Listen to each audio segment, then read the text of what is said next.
ஒரு செய்தி சொல்லணும்னு எனக்கு வெகு நாள் ஆசைங்க. அது என்னன்னு கேளுங்க.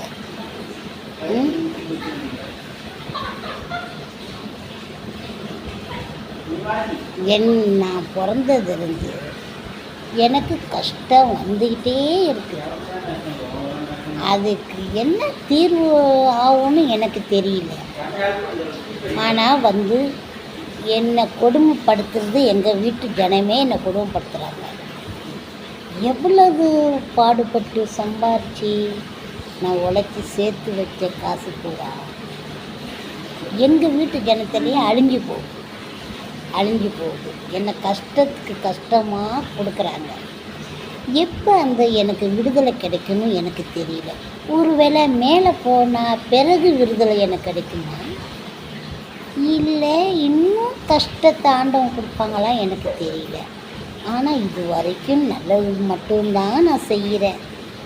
கெட்டது யாருக்குமே இன்னும் நான் என்னை பொறுத்த அளவுக்கு யாருக்குமே கெட்டது செஞ்சது கிடையாது. நல்லது தான் செஞ்சுருக்கேன்.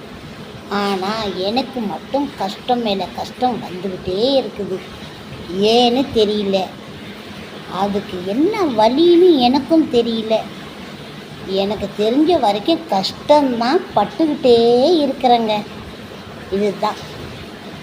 நான் வெளிநாடு கூட எவ்வளோதே பாடுபட்டு சம்பாரித்து எல்லாம் சேர்த்து வச்சு துபாய், சிங்கப்பூர், ஜப்பான் நாட்டுக்கு கூட போயிட்டேங்க. 4 தேசத்துக்கு 5 தேசத்துக்கு போயிருக்கிறேன் இது வரைக்கும். ஆனால் எனக்கு சம்பாதிச்சது எனக்கு ஒட்டவே இல்லைங்க. எல்லாம் எங்கள் வீட்டு ஜனத்தை ஏப்பம் போட்டுட்டாங்கங்க. போட்டுக்கிட்டு இன்னும் நான் வீட்டு வேலை பார்த்து கஷ்டப்பட்டுட்டு தான் இருக்கிறேன். ஆண்டவன் எனக்கு எப்போ கை கொடுப்பான்னு எனக்கே தெரியல. ஒருவேளை மேலே போன பிறகு கிடைக்குமா விடுதலை? பார்ப்போம், பொறுத்திருந்து பார்ப்போம்.